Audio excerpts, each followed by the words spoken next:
Alhamdulillahi Rabbil Alamin, salatu salamu ala men la nabiyya ba'da. Nga tema e ezanit kanë ngelur dy hadithet e fundit, të cilat do t'i përmendim shkurtimisht inshallah, pra duke bërë një shpjegim të përmbledhur të shkurtër të tyre që mos përsërisim fjalë dhe çështje që e kemi përmendur më parë.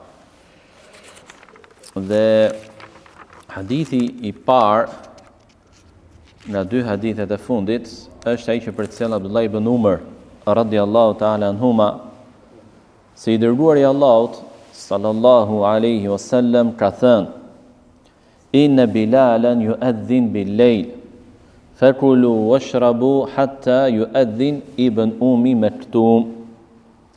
Bilali e thret ezanin natën, prandaj hani dhe pini derisa të thëras ezanin ibn Ummi Maktum. Si Bilali edhe ibn Ummi Maktum ishin dy muezin të profetit alayhi salatu wassalam. Dhe të hadith, të fjalët e tij, profeti alayhi salatu wassalam e ka thënë në Ramazan, në mënyrë që t'i sqarojë agjëruesit nga gabimet apo paqartësitë që mund të ndodhin në adhurimin e tyre. Prandaj tha, Bilali e thret ezanin natën, dhe këtu qëllimi me ezanin natën është ezani i parë nga dy ezanët që janë në mëngjes. Pra, dhe ky është ezani i Bilalit, që e thërrisë Bilali, dhe ezani i dytë që tregon kohën e hyrjes së sabahut, e hyrjes së kohës së namazit të fexhrit, fillimin e agimit të vërtet, është ezani që thërrisë ibn Ummi Maktumi. Dhe në një hadith profeti alayhi salatu wassalam ka treguar dhe ka thënë, ka shpjeguar dhe arsyen e ezanit të Bilalit nga ai ibn Ummi Maktumit, duke thënë që të zgjohet ai që është në gjumë dhe të kthehet ai që është zgjuar. Pra Bilali e thërrisë ezanin për të lajmëruar njerëzit, veçanërisht ata që duan të agjërojnë, që të ngrihen për të ngrënë syfyrin e tyre. Dhe profeti alayhi salatu wasallam shpjegoi që njerëzit duhet të hajnë, të pinë, edhe nëse thirret ky ezan, derisa të dëgjojnë ezanin tjetër, të muezinit tjetër, që ishte ibn Ummi Maktumi.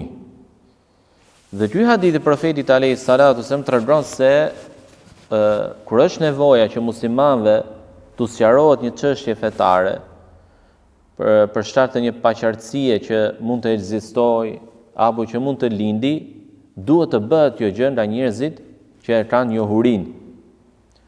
Profeti alayhi salatu wassalam, në mënyrë që muslimanët mos ngatarroheshin në syfyrin e tyre dhe të mendonin se ezani i Bilalit është ezani që tregon përfundimin e syfyrit, pra hyrjen e kohës së agimit, u tha që jo, nuk është ai, por është ezani tjetër i ibn Ummi Maktumit. Por çu edhe në çështjet e tjera, e në mënyrë të veçantë në tërheqjen e vërejtjes dhe në paralajmërimin nga devijimet dhe bidatet.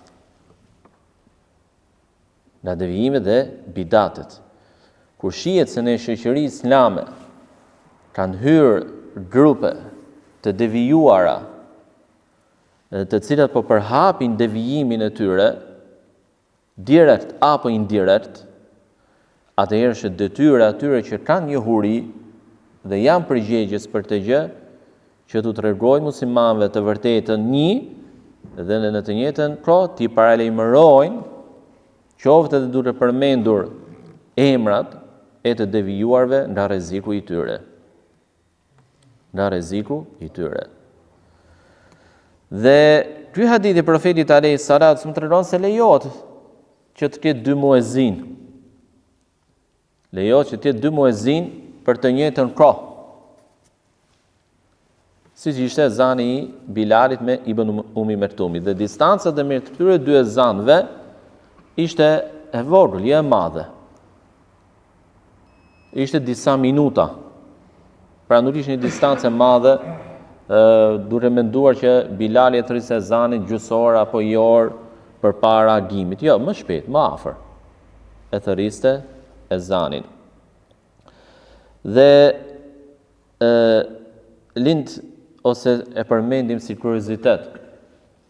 Në Qabe, xhamia gjithmonë ka qenë e madhe, jo vetëm tani që është zgjeruar me të zgjerimin e ri, por edhe më parë. Në të njëjtën kohë, për të njëjtin namaz, e thërrisnin ezanin 4 muezin njëkohësisht. Me qëllim që të dëgjohej, sepse ky është edhe qëllimi i ezanit. Dhe xhamia ishte e madhe, pra nuk dëgjohej ezani brenda xhamisë nëse do të ishte një muezin. E jo më të mendoje jashtë. Dhe qëndroshin muezinet në 4 anë apo cepa të xhamisë, duke mbuluar secili atë hapësirën e tij me ezan. Kjo lejohet në raste të tilla. Por nuk lejohet ajo që kemi përmendur më parë që 2 muezin njëkohësisht në të njëjtën xhami thrasin ezanin pa që nevoja. Siç e bëjnë disa për bukuri. Kjo është bidat. Dhe nuk ka bukuri të bidatit, nuk ka bukuri kur kundërshton sunetin e profetit alayhi salatu wasalam. Thret njëri muezin Allahu akbar, muezini tjetër. Po me të njëjtin mikrofon, po aty, Allahu akbar, pra të jep tekbirin e dytë. Një fjalë thot njëri, një fjalë tjetri, një fjalë njëri, një fjalë tjetri dhe asnjëri prej të dyve se ka thirrë ezanin plotësisht. Sepse asnjëri se tha ezanin plot. Ky ezan është i pasakt. Përveç se është bidat, është edhe i pasakt. Dhe gjithashtu hadithi tregon se kur ezani i muezinit apo kur muezini është i rregullt në thirrjen e ezanit, merret në konsiderat. Në çuptim, pra që mund të falësh namazin. Për shembull për gratë apo ata që nuk vinë dot në xhami dëgjuan ezanin dhe filloi namazin. Kur e dinë që ky muezin është i rregullt, pra e thërret pasi ka hyrë koha, jo përpara. Por çdo dhe për agjërimin, çelin iftarin apo mbyllin syfyrin e tjerë. Dhe gjithashtu hadithi tregon se lejohet që ezanin ta thrasi i verbri, pse themi ne i verbri, sepse i duhet shoj kohën. Ibn Umi Mertumi ishte i verbër. Nga shehte kohën lind pyetja, i thonin të tjerët. Hyri koha apo thirrë ezanin e tjerë. Apo mund të jetë i shurdhër muezini. Me mes normalisht jo, kuptohet. Lejohet ta thras ezanin. Hadithi i dytë dhe i fundit i kësaj teme është hadithi që përcjell Abu Sa'id al-Khudri radhiyallahu ta'ala anhu, se i dërguari i Allahut sallallahu alaihi wasallam ka thënë: "Idha sami'tumul mu'adhdhina faqulu mithla ma yaqul." Kur të dëgjoni muezinin, thoni edhe ju siç thot ai. Dhe kemi përmend te hadithe disa çështje të tij. Në këtë hadith profeti alayhi salatu wasallam thot muezinin. Dhe kuptimi është muezinin që thret ezanin në xhami. Jo muezin që mund të jetë për shembull zilet celulari, kjo është e gabuar. Të vihet ezani si zilet celulari. Sepse ezani është adhurim dhe adhurimet madhërohen. Nuk përdoren adhurimet për çështje të tilla. Dhe ezani ka kohën e tij, ka statusin e tij dhe nuk është për dhe nuk bën të dalë nga kjo kohë, nga ky qëllim dhe nga ai status që ka. Nuk bën të vihet në raste të tilla. Pra bëhet fjalë për muezinin e xhamisë. Muezini që thret ezanin. Kur ta dëgjoni dhe nuk veçon profeti alayhi salatu wasalam ndonjë kategori nga tjetra apo ndonjë gjini nga tjetra. Pra, ky orientim i jepet që të gjithëve, si mashkullit dhe femrës, si të madhit dhe të voglit, e dëgjuan ezanin, i përsërisin fjalën. Nuk është i veçantë vetëm për burrat dhe jo për femrat, dhe as për të mëdhenjt dhe jo për të vegjël, por e marrin të orientim të profetit alayhi salatu wasalam. Dhe nuk është vajxhib përsëritja fjalëve të muezinit, por është sunet. Lind pyetja, pse është sunet ndërkohë që profeti alayhi salam thot qulu, thoni, urdhër. Folja urdhërore. Dhe folja urdhërore tregon çfarë? Vajxhib, që është obligim, detyrë. Thonë dietarët sepse vjen në hadithin e Malik ibn al-Huwairit, ku profeti që erdhën Malik ibn al-Huwairit dhe të tjerë për të mësuar fenë të profeti alayhi salatu wasallam, dhe kemi përmendur këtë hadith edhe më parë, dhe qëndruan disa ditë, më pas profeti alayhi salatu wasallam i tha, të theuni në vendet tuaja, wa idha hadaratis salatu falyu'adhdhin lakum ahadukum wa liyummukum akbarukum. Dhe kur të hyjë kura namazit, le të thrasë ezanin dikush nga ju, dhe të prisi imam më i madhi nga ju.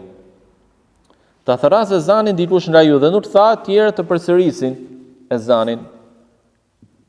Ndërkohë që profeti alayhi salatu wasallam po u jepte atyre mësim fetar, po u tregonte atyre fen, i tha kur të hyjë kura namazit, çfarë duhet bëjnë? Të thrasin ezanin, po imam këtë zgjedhin më të madhin e tyre. Pra ishte në mësim e sipër. Dhe nuk e përmendi këtë gjë që tregon që nuk është vajib. Kur duhet ta thot sapo ta filloj muezini, pra muezini Allahu Akbar edhe ty njëkohësisht? Jo. Sepse nëse fillon njëkohësisht, atëherë nuk po e ndjek muezinin, por je paralel me të. E mbaron muezini tekbirin e parë, Allahu Akbar, Allahu Akbar, në atë pauzë, edhe ti Allahu Akbar, Allahu Akbar. E kështu, me radhë. Përveç, thoni si sot ai, përveç fjalëve hayya ala salat dhe hayya ala falah, që thua la hawla la quwata illa billah. Përveç këtyre fjalëve.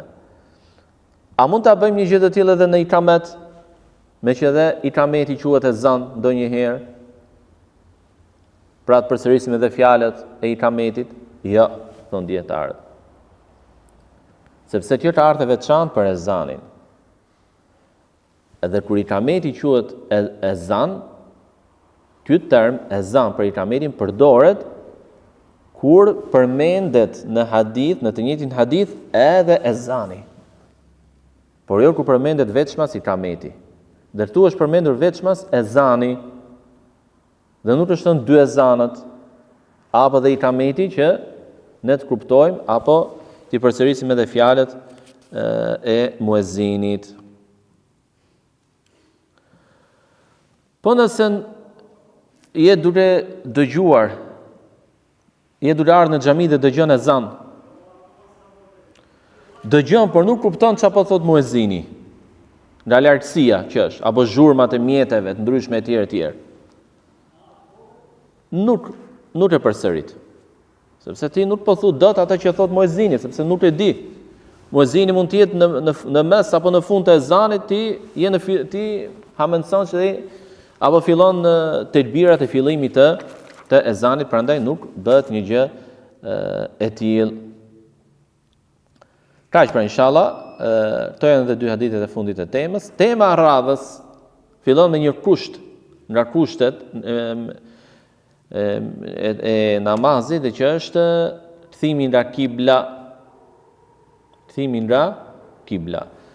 Elusim Allahun Azza wa Jall na shtojë diturinë në fenë e tij, na bëjnë neve pasues të Kur'anit dhe Sunnetit, na ruajnë neve nga çdo gabim dhe devijim. Wa subhanakallahumma bihamdik ashhadu an la ilaha illa anta astaghfiruka wa atubu ilayk.